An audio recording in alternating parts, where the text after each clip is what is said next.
Pues quisiera hablar en esta mañana de algo que he estado pensando mucho, es más, en la congregación donde yo me congrego, se ha estado hablando mucho de esto y a mí me ha ministrado mucho y me ha ayudado. Y el tema es sobre los seguidores de Jesús.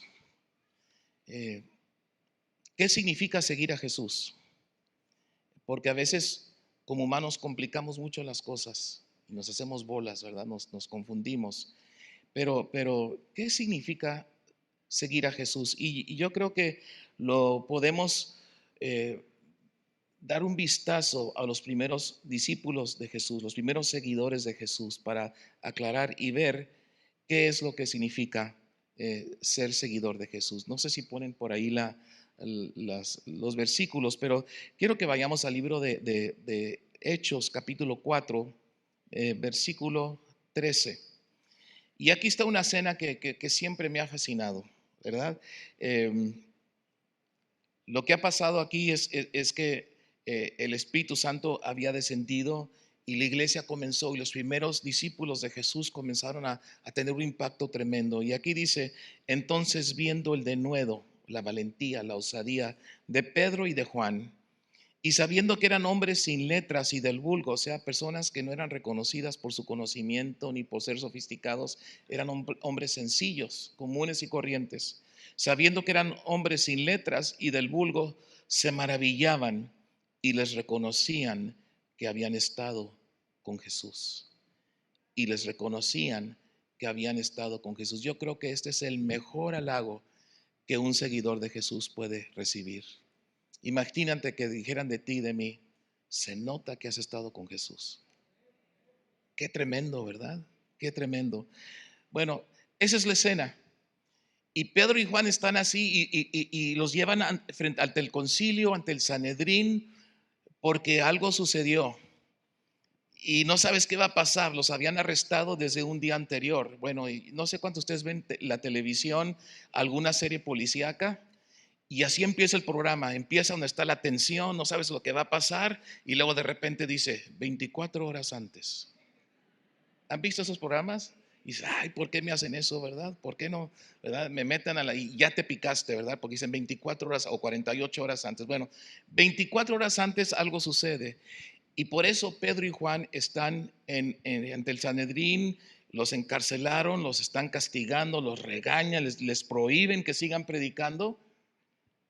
Pero vamos a 24 horas antes, a Hechos capítulo 3, versículo 1 al 10, y dice, Pedro y Juan subían juntos al templo a la hora de la novena, a la hora de la oración, y era traído un hombre cojo de nacimiento, a quien ponían cada día a la puerta del templo que se llamaba La Hermosa, para que pidiese limosna de los que entraban en el templo.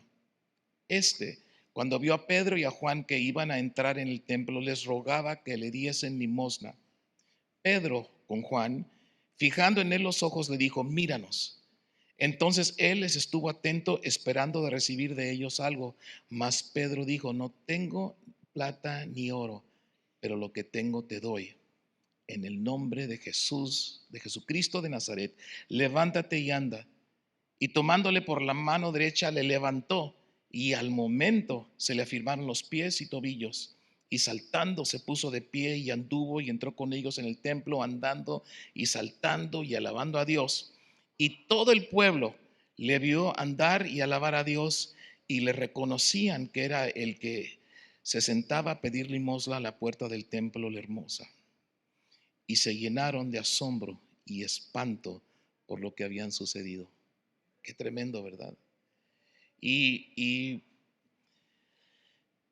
yo crecí en Tijuana y en Tijuana el Palacio Municipal estaba en el centro, ahora uno nuevo, más grande y más moderno. Pero el antiguo, creciendo de niño, mi abuelo a veces me llevaba al palacio porque tenía unos trámites que hacer.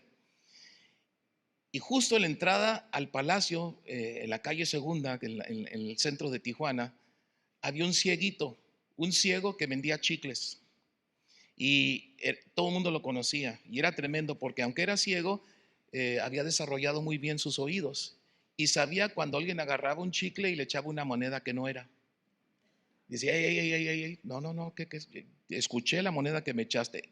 dame lo que vale el chicle, ¿verdad? Y era famoso, todo el mundo sabía del cieguito que estaba fuera del palacio municipal. Entonces imagínense lo que sucedió en Jerusalén, en el templo, cuando van Pedro y Juan, es como si alguien ahí en Tijuana hubiera ido y le hubiera dicho, pues no tengo para los chicles, pero en el nombre, imagínense, ¿verdad? Y todo el mundo se espantó y se maravilló porque todos sabían la historia de eso, de ese señor. Y lo vieron alabando a Dios y bailando y gritando, y eso causó una reacción increíble. Vamos a Hechos 4:4. Y ahí el apóstol Pedro aprovecha para echarse su segundo sermón. En su primer sermón se convirtieron 3,000 personas. Y aquí dice, bueno, aprovechando el milagro, aprovechando lo que Dios hizo, ahí les va. Y les predicó y les habló de Cristo y que se arrepintieran y que se sacaran de Dios. Dice, pero muchos de los que habían oído la palabra creyeron. Y el número de los varones era como 5,000. Solo hombres. No sabemos cuántas mujeres y niños eran, pero es un gentío. Entonces imagínense el problema que eso les ocasionó a los líderes religiosos que querían haber terminado con Jesús, y ahora se levantan estos, ¿no? Y reconocen que habían estado con Jesús. Entonces, ellos fueron los seguidores de Jesús y nos lleva a la pregunta, ¿qué significa seguir a Jesús? ¿Qué significa ser un discípulo de Jesús? Esa es muy buena pregunta. Yo fui en la primaria a la Escuela Federal Miguel Hidalgo, ahí en Tijuana, y no me acuerdo si fue quinto año o si fue cuarto año, pero estábamos en el recreo y no sé por qué, hasta me pregunto hoy cómo es que de niños hablamos del tema, pero salió el tema de la religión y de la iglesia.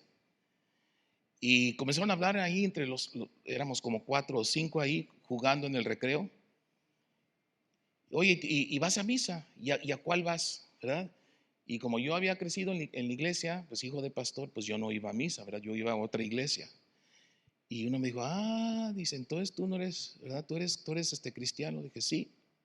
Y me dijo, entonces no fumas, no bailas, no tomas, no te ríes, no cuentas chistes, ¿verdad? Como toda una lista de cosas que eran prohibidas, ¿verdad? Y qué chistoso que ellos pensaban que el ser cristiano era cumplir con una listota de cosas que no podíamos hacer.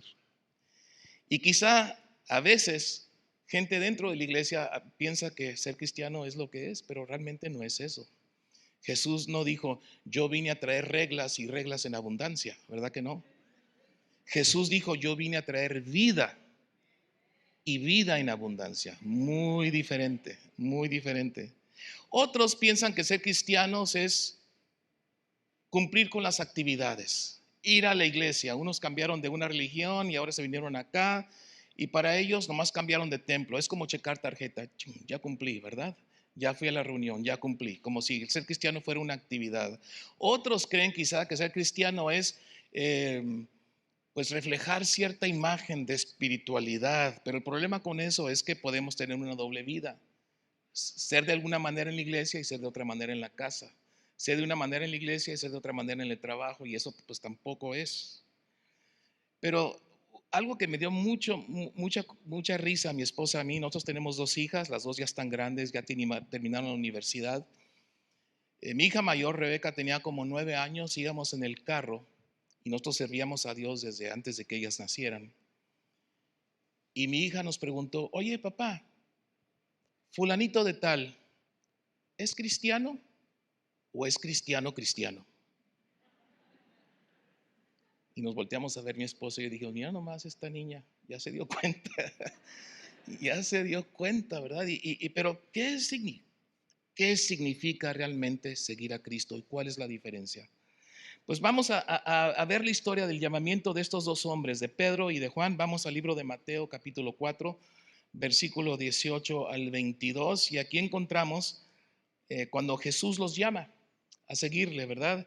Dice, andando Jesús junto al mar de Galilea, vio a 2 hermanos, Simón llamado Pedro y Andrés su hermano, que echaban la red en el mar porque eran pescadores, y les dijo, venid en pos de mí y os haré pescadores de hombres. Ellos entonces, y esto me impresiona, dejando al instante las redes, le siguieron. Pasando de ahí, vio a otros dos hermanos, Jacobo, hijo de Zebedeo, y a Juan, su hermano, en la barca con Zebedeo, su padre, que remendaban sus redes, y los llamó, y ellos, otra vez esa frase, dejando al instante la barca y a su padre, le siguieron. ¿Qué significa seguir a Jesús? ¿Qué significa ser discípulo de Jesús? Pues otra manera de definir discípulo es la palabra aprendiz. Ahora en nuestros tiempos, pues hay universidades, hay un chorro de universidades, hay maestrías, doctorados, postdoctorado, quién sabe tantas cosas, ¿verdad? Y tantas carreras hay hoy que cuando yo fui estudiante ni había. Esta semana, justo en la capacitación, le pregunté a uno de mis amigos, oye, ¿cómo estás? No, es que mi hijo acaba de una entrevista y parece que le va bien, le va a dar el trabajo. Le dije, ay, felicidades. ¿Y qué estudió? Dice, se me olvida el nombre de su profesión, porque es ingeniero, pero no se acordaba en qué, porque hay tantas ingenierías el día de hoy.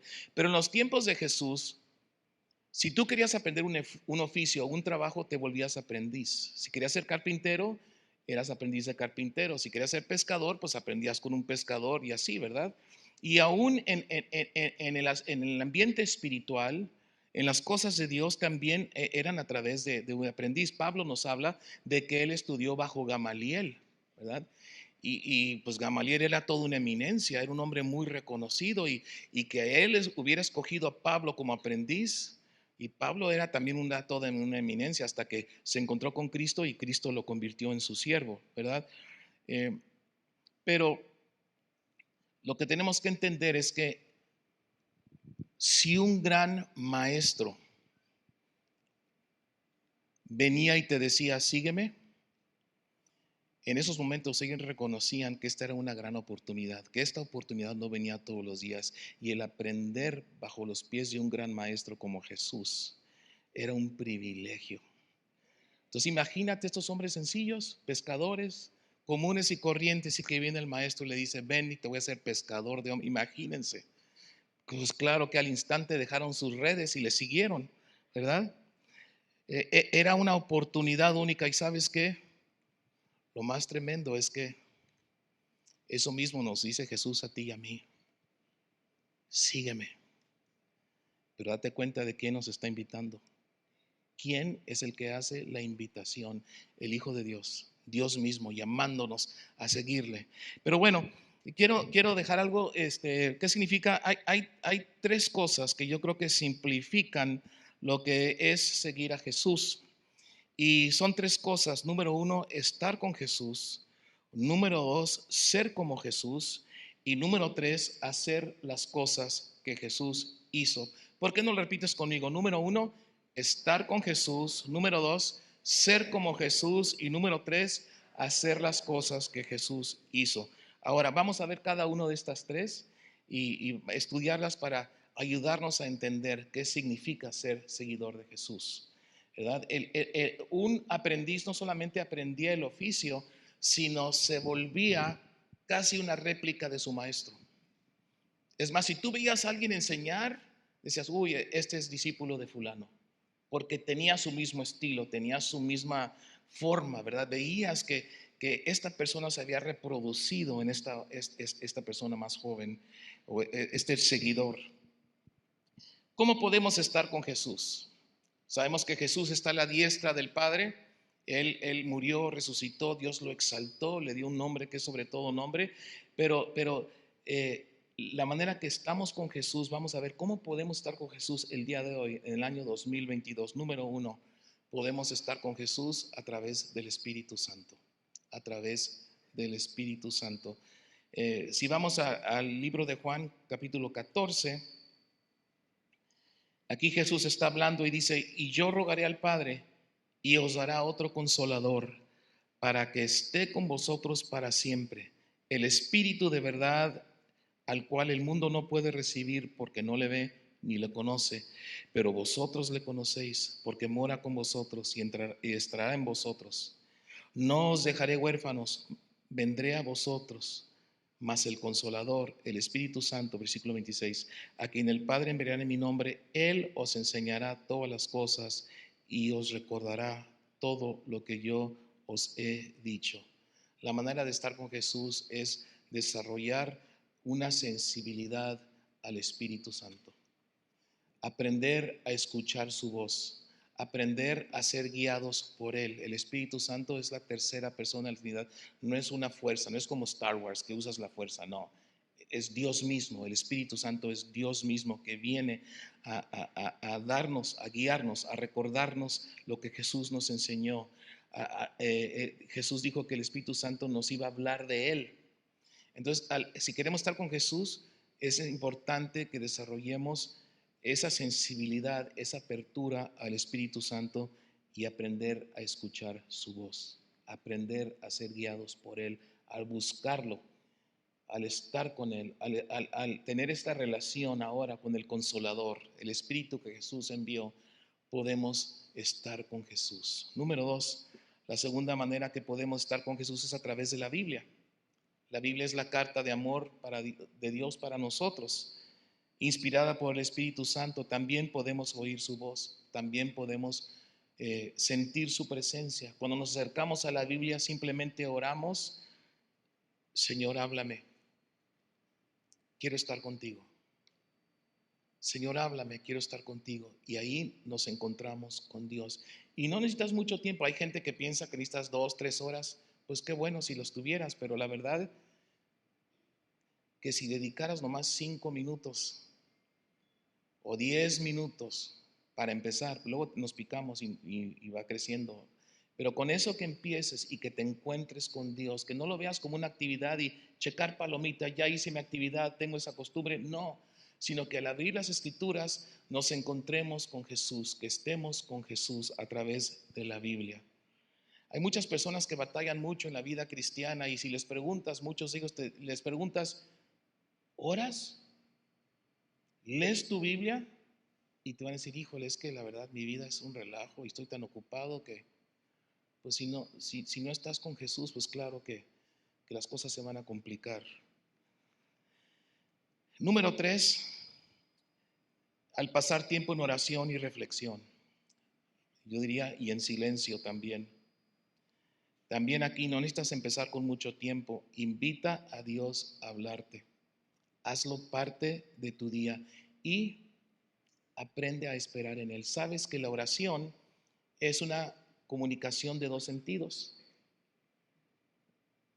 Hablamos, pero llega el momento en la oración que necesitamos callar y escuchar, ¿verdad? Porque qué chistes somos, ¿no? Cuando nos vemos con alguien y los únicos que hablamos somos nosotros. Imagínense, van a decir: no, yo no quiero estar con Luis, se la pasa hablando y no me deja decirle nada. ¿Qué ganas va a tener, verdad? Pero cuando vamos con Dios, sí hablamos, les damos nuestras cargas, le alabamos, pero llega el momento que le decimos: Señor, háblame, guíame. Y en esos momentos, si puedes aquietar tu corazón y desarrollar esa sensibilidad del Espíritu de Dios, Dios te va a hablar y Dios te va a guiar.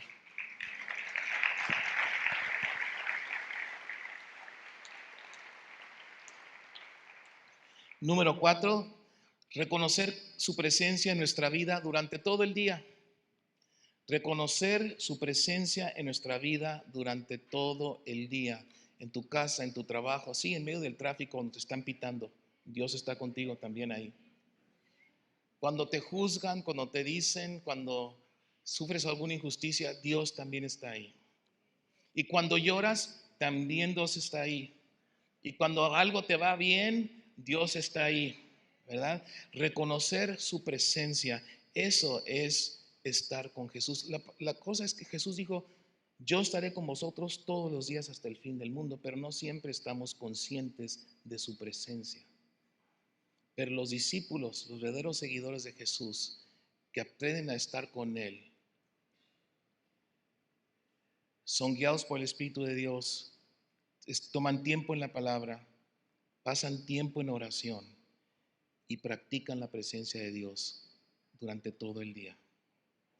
Estos son algunas de los que le llamamos las disciplinas espirituales, o también se conocen como las prácticas de Jesús. ¿Por qué? Porque Jesús las practicaba. Jesús se iba. Si lees los evangelios, Jesús se apartaba de la gente a estar a solas. Jesús se apartaba para orar, ¿verdad? Para reflexionar las prácticas que Jesús nos dio para que podamos seguirlas, ¿verdad? Aprende a alimentarte directamente de Dios. Qué bueno que vienes a la iglesia porque es muy importante. La Biblia dice que no dejes de reunirte porque hay peligro en estar solo, en aislarte. Es bueno, pero también necesitamos nosotros que comenzar a madurar y a comenzar a alimentarnos. De los bebés, pues les dan la botella y luego la papilla, pero llega el momento que el niño tiene que agarrar su tenedor y aprender a comer solito. Nosotros durante la semana tenemos que también agarrar el tenedor y alimentarnos espiritualmente a través de estas cuatro cosas, ¿sí? La segunda cosa, entonces primero es estar con Jesús. Los verdaderos seguidores de Cristo pasan tiempo con Jesús. Número dos, ser como Jesús. Número dos es ser como Jesús. Si puedes cambiar ahí. Algo sucede cuando estamos con Jesús y lo que sucede es que nos volvemos como Él. No puedes pasar tiempo con Jesús sin que Él comience a cambiar tu vida y cada día te puedes comenzar a parecer más y más como Jesús. Si vamos a 2 Corintios capítulo 3 versículos 17 y 18, dice, porque el Señor es el Espíritu, perdón, y donde está el Espíritu del Señor, ahí hay libertad. Por tanto, nosotros todos, me encanta cuando dice todos, no nomás los súper espirituales, no, aún nosotros que no somos tan fuertes, ¿verdad? Esto también nos aplica a nosotros. Por tanto, todos nosotros, mirando a cara descubierta como en un espejo la gloria del Señor, somos, ¿qué dice la palabra? Transformados de gloria a gloria, ¿en qué? En la misma imagen. ¿A qué imagen está hablando? Está hablando de Jesús. Como por el mismo Espíritu del Señor, cuando nos pasamos tiempo con Jesús, somos transformados. Ya que dice a cara descubierta, porque el contexto de ese capítulo es, él está hablando cuando Moisés subió al monte y Moisés le dijo a Dios, muéstrame tu gloria. Y Dios le dijo, pues no puedes ver mi gloria porque vas a morir, pero voy a pasar a un lado.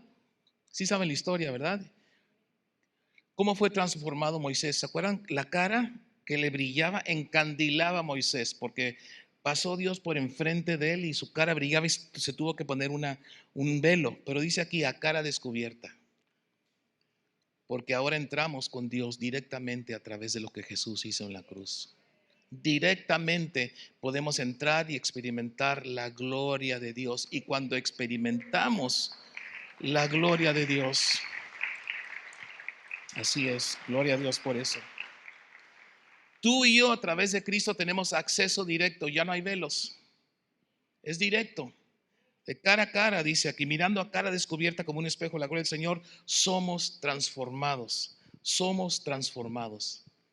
Mientras más tiempo estamos con Jesús, más nos vamos a parecer a Jesús. Es más, esa es la meta del deseo de Dios para nosotros. La meta de Dios para nosotros es que seamos como Cristo. Si vamos a Efesios capítulo 4, capítulo 4, versículos del 11 al 14, la Biblia dice, y él mismo constituyó a unos apóstoles, a otros profetas, a otros evangelistas, a otros pastores y maestros, a fin de perfeccionar a los santos para la obra del ministerio, para la edificación del cuerpo de Cristo, hasta que todos lleguemos a la unidad de la fe y del conocimiento del Hijo de Dios.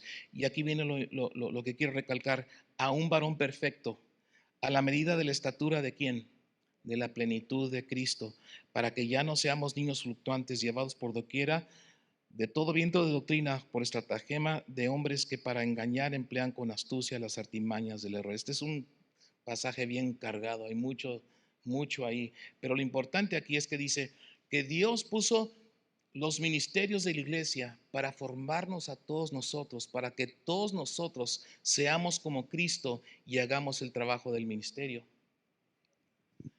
Lo que pasa es que por mucho tiempo hemos pensado que el ministerio es para los profesionales, para los que están tiempo completo. No, los de tiempo completo están para equipar para que todos hagamos la obra del ministerio y para que todos lleguemos a la estatura del varón perfecto que es Cristo. Aquí en Monterrey son muy futboleros, ¿verdad? Tienen así dos equipos, hay algo de rivalidad aquí, ¿verdad? En cuanto a los equipos. Y, y si la iglesia fuera como un partido de fútbol, muchos piensan que el pastor es el portero, el defensa, el mediocampista y el delantero. El pastor tiene que hacer todo. Pero la verdad es que el pastor y los que estamos de tiempo completo somos los directores técnicos. Y los defensas y mediocampistas y los que meten gol son ustedes. Somos todos nosotros. Somos todos nosotros. Cantábamos hace rato, ¿verdad? Que hay poder en el nombre de Cristo para romper cadenas. Y lo que dice, un ejército. Un ejército se levanta. ¿Para qué? Está hablando de todos nosotros. De todos nosotros. Que todos tenemos ese privilegio de ser transformados por el Espíritu de Dios para parecernos más y más a Cristo. El éxito de cualquier iglesia o de cualquier ministerio depende de qué tanto sus miembros se parecen a Cristo. ¿Quieres medir el éxito de una iglesia, de un ministerio? ¿Qué tanto se parecen a Cristo?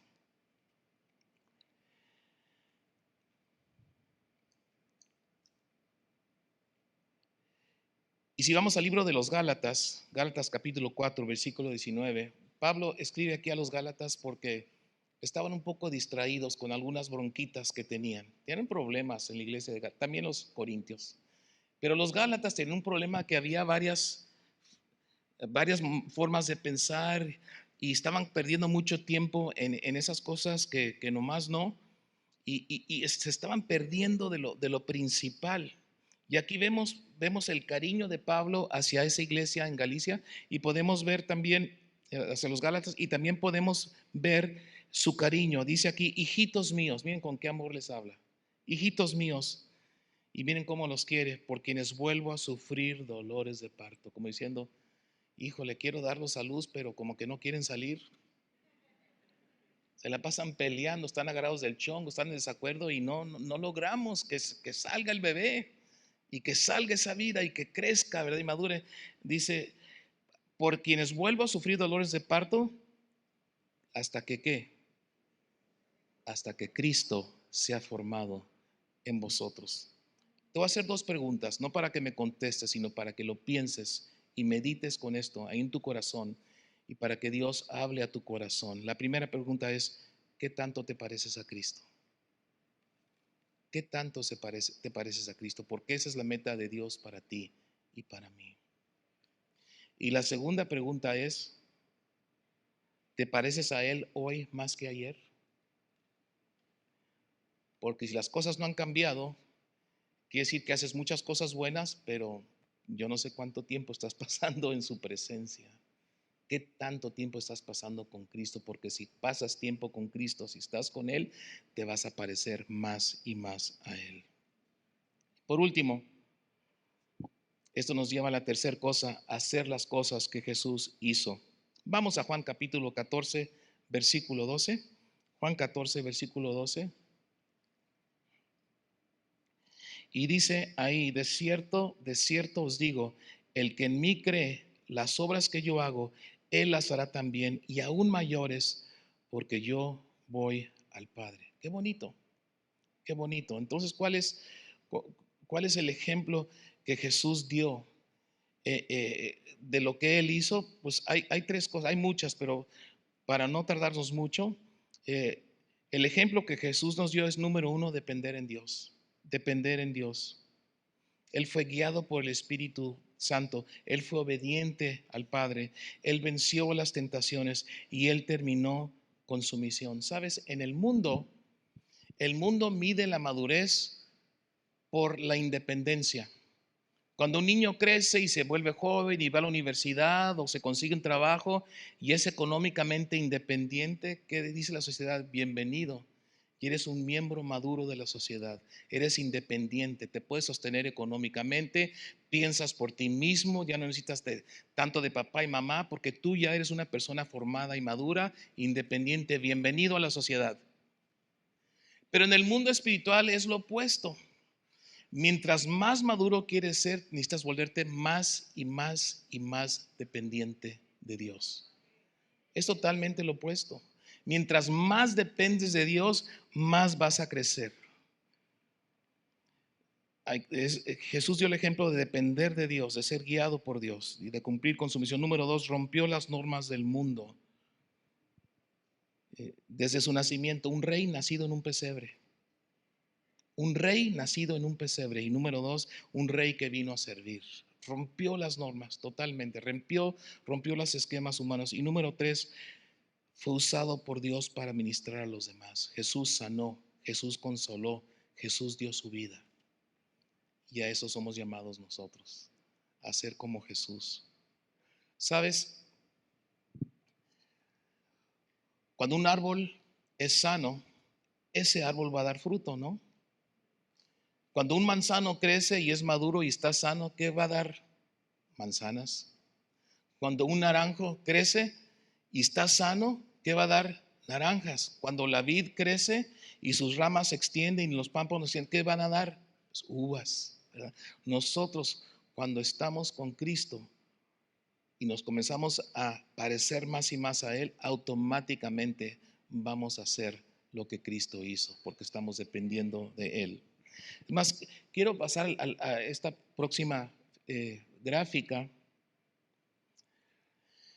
Este es un círculo virtuoso. ¿Han oído de los círculos viciosos? Un círculo vicioso es cuando estás atorado en comportamiento o en patrones que son destructivos, que vas de mal en peor, que estás atorado. Cuando uno en relación enfermiza o cuando una situación va mal y no puedes salir, no logras, es un círculo vicioso que te hunde y te hunde y te hunde, ¿verdad? Pero este es un círculo virtuoso que te hace bien y todo comienza con estar con Jesús. Al estar con Jesús, eres más como Jesús. Y al hacer más como Jesús, comienzas a hacer las cosas que Jesús hizo. Y luego volvemos otra vez, empezamos de nuevo a estar con Jesús, a hacer más como Jesús y a hacer las cosas que Jesús hizo. Y volvemos otra vez. Es un círculo que nunca termina. Un círculo que nunca termina. Veamos este versículo nuevamente, Juan 14:12. De cierto os digo, el que en mí cree, las obras que yo hago, él las hará también y aún mayores hará, porque yo voy al Padre. ¿Sabes? Como dije al principio, Jesús sigue invitándonos, diciéndonos, sígueme, sígueme. La invitación sigue hoy. La invitación es vigente, sígueme.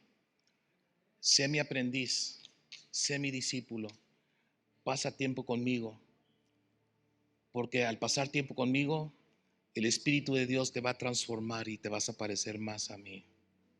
Y al parecerte más a mí y conforme el Espíritu Santo vaya dándote el poder y la habilidad y desarrollando tus dones, vas a comenzar a hacer las cosas que yo hice. Dios te está llamando. Dios nos está llamando a ser sus seguidores.